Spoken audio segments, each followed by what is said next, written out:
नमस्कार दोस्तों, YouTube के हिस्ट्री अड्डा चैनल पर मैं डॉक्टर दिवाकर मिश्रा एक बार फिर आप सभी का स्वागत करता हूं। दोस्तों, सबसे पहले तो हिस्ट्री अड्डा चैनल की तरफ से आप सभी को बहुत बहुत बधाई। हिस्ट्री अड्डा चैनल ने मार्च महीने के अंतिम दिनों में अपने सब्सक्राइबरों की संख्या 1000 के पार कर दी है, जो बहुत ही कम दिनों में संभव हो पाया है। इस सफलता का सारा श्रेय आप सभी को जाता है। आप सभी बधाई के पात्र हैं। आप सभी के सहयोग से हिस्ट्री अड्डा चैनल ने अपने सदस्यों की संख्या 1000 के पार की है, जो लगातार दिन प्रतिदिन बढ़ भी रही है। आप सभी इस चैनल से जुड़े रहें, इस चैनल पर जुड़कर अध्ययन करते रहें, इसी आशा के साथ चलिए करते हैं आज के इस वीडियो की शुरुआत। दोस्तों, हम बात कर रहे थे भारत में पुरातात्विक इतिहास के विषय में, जिसके अंतर्गत अभी तक आपने कनिंघम, मार्शल तथा व्हीलर युग का परिचय किया था। आज के इस वीडियो में बात करेंगे स्वतंत्रता के पश्चात भारतीय पुरातत्व के इतिहास के विषय में, जो इस श्रृंखला का चौथा भाग होगा। तो यदि आपने पिछले तीनों भाग नहीं देखे हैं तो प्लेलिस्ट में जाकर चाहे आई बटन पर क्लिक करके देख सकते हैं। बहुत ही जल्द चलिए करते हैं इस वीडियो की शुरुआत।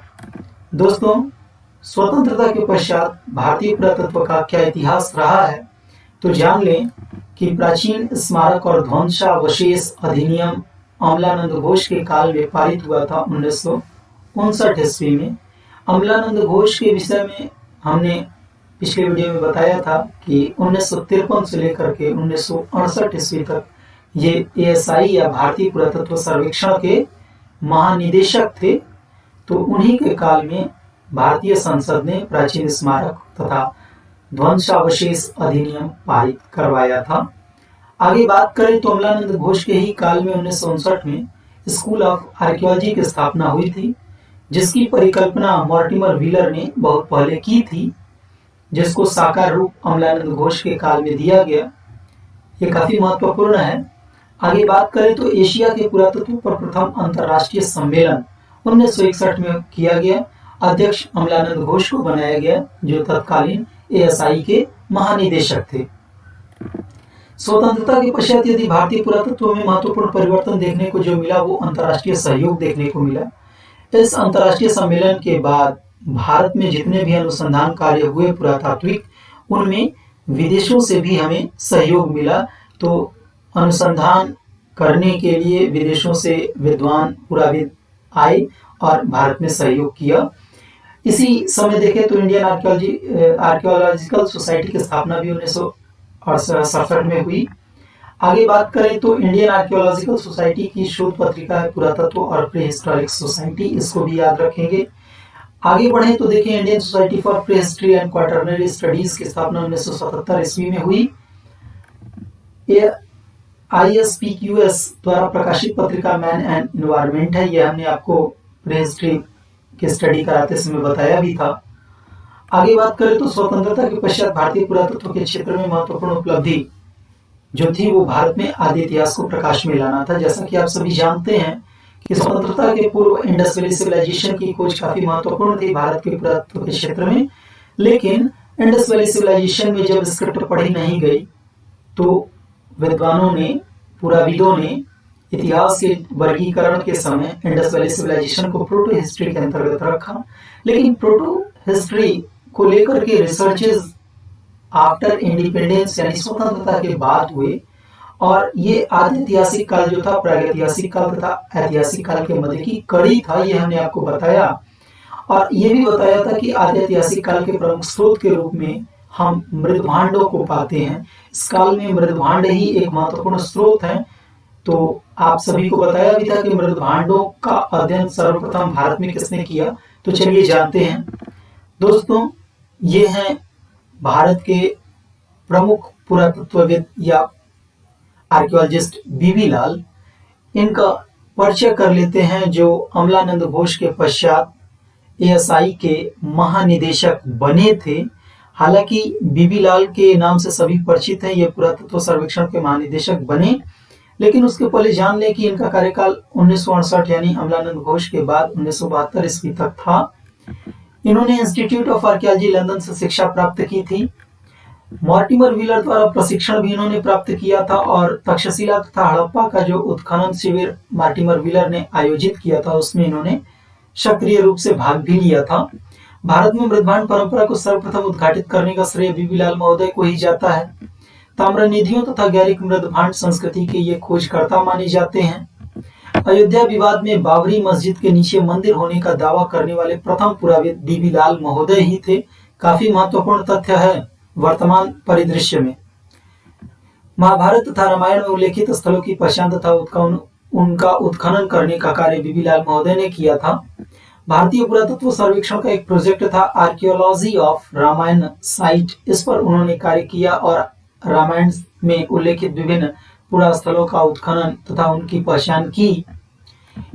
इनको 2000 में पद्म भूषण पुरस्कार से सम्मानित किया गया, जबकि अभी हाल ही में 2021 में इनको पद्म विभूषण से भी सम्मानित किया गया। तो ये आर्कियोलॉजी का करंट अफेयर्स है। 2021 में इनको पद्म विभूषण से सम्मानित किया गया। ये अपने आप में महत्वपूर्ण बन जाता है।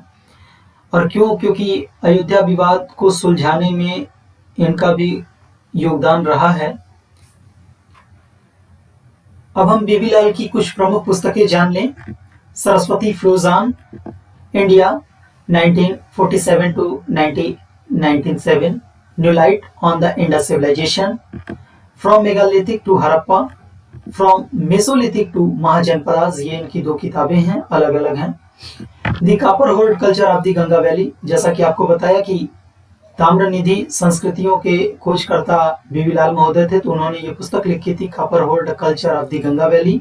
और गंगा वैली में काफी महत्वपूर्ण इन्होंने पूरा स्थल खोजे थे इस संस्कृति से संबंधित। रामा एज हिस्टोरिसिटी मंदिर एंड सेतु, ये भी काफी महत्वपूर्ण किताब है, जो अभी हमने बताया कि अयोध्या विवाद को सुलझाने का इन्होंने कार्य किया था। तो राम के अस्तित्व को प्रमाणित करने वाली यह पुस्तक थी। आगे इन्होंने एक और पुस्तक लिखी थी दी होमलैंड ऑफ दी आर्यंस, जिसमें इन्होंने आर्यों के भारतीय मूल या विदेशी मूल होने का जो विवाद था उसको सुलझाने का प्रयास किया था अपने तर्कों द्वारा।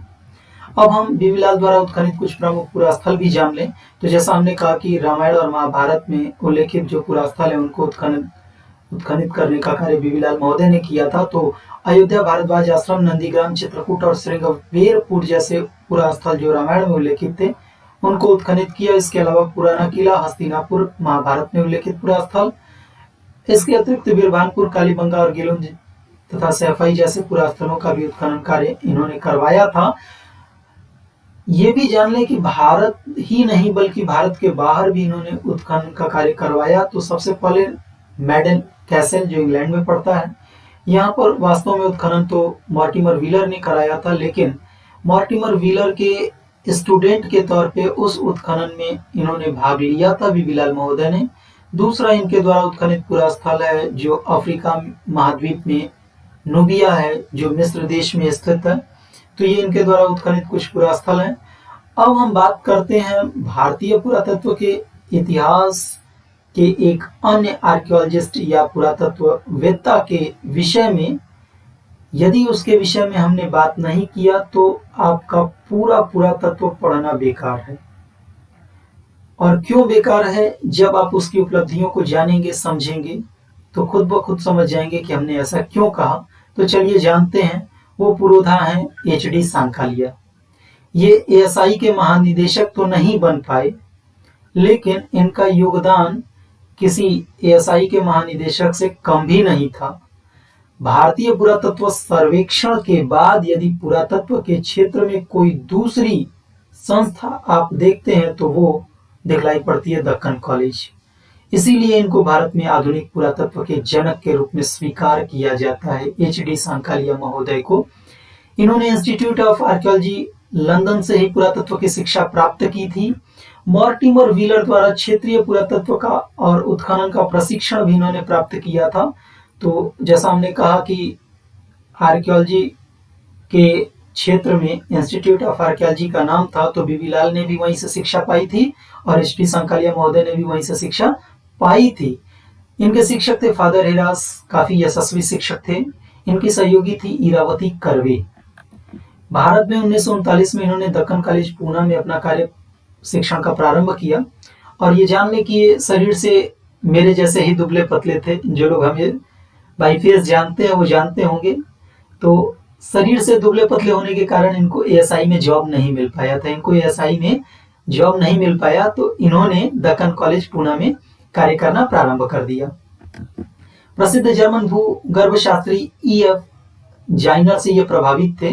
तो F.E. जाइनर को मॉर्टिमर व्हीलर ने बुलाया था। ये भूगर्भ शास्त्र का अध्ययन करने भारत आए थे। भारत के पुरास्थलों को इन्होंने सर्वेक्षित और अध्ययन किया था।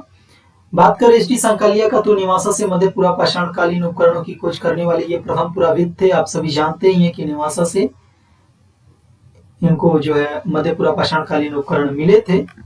मध्य पूरा पाषाणकालीन पुरास्थल लग्नाज की खोज की थी और पाषाणकालीन पहला मानव कंकाल प्राप्त करने वाले ये प्रथम पुराविद बने। लग्नाज से इन्होंने पाषाणकाल का पहला मानव कंकाल खोजा था। भारत में ताम्र पाषाणकालीन संस्कृतियों की खोज करने वाले भी ये प्रथम पुराविद थे। इसके अतिरिक्त इनको पुरस्कार मिला पद्म भूषण का, जो 1974 में मिला था, और पद्म पुरस्कार पाने वाले ये प्रथम पुराविद थे।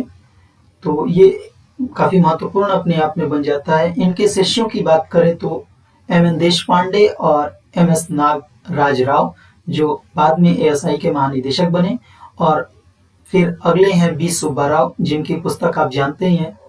कौन सी है, कमेंट बॉक्स में जानते हो तो बताइए। अब हम एच डी सांकालिया की कुछ प्रमुख पुस्तकों को जान लें।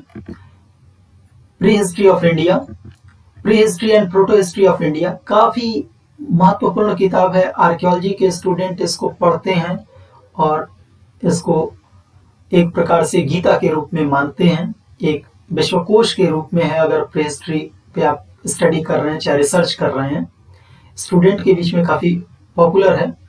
रामायण मिथ एंड रियलिटी, अभी हमने बीवी लाल के संदर्भ में भी देखा था। एच डी सांकालिया ने भी रामायण के ऊपर एक बुक लिखी थी, the Ramayana in historical perspective, ये भी रामायण से जुड़ी हुई उनकी अगली किताब है। नेक्स्ट है इंडियन आर्कियोलॉजी टुडे, ये भी काफी महत्वपूर्ण किताब है। Prehistoric art in India अगली पुस्तक है। New archaeology, its scope and application to India, ये भी आर्कियोलॉजी से जुड़ी हुई एक अन्य महत्वपूर्ण किताब है जो एच डी सांकालिया ने लिखी थी।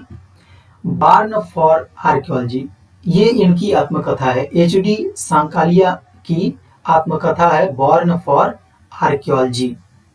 और इनके द्वारा उत्खनित अगर पुरास्थलों की बात करें तो लग्नाज, चिरकी, निवासा, नासिक, माहेश्वर, नावदाटोली, जोरवे, इनाम गांव, त्रिपुरी, कायथा, आहार, टेक्कलकोटा, संगनकलू, ये सारे ऐसे पुरास्थल हैं जो विभिन्न राज्यों में इन्होंने उत्खनित करवाए थे और विभिन्न संस्कृतियों की खोज भी की थी, जिसमें ताम्रपाषाणकालीन संस्कृतियां काफी महत्वपूर्ण थी।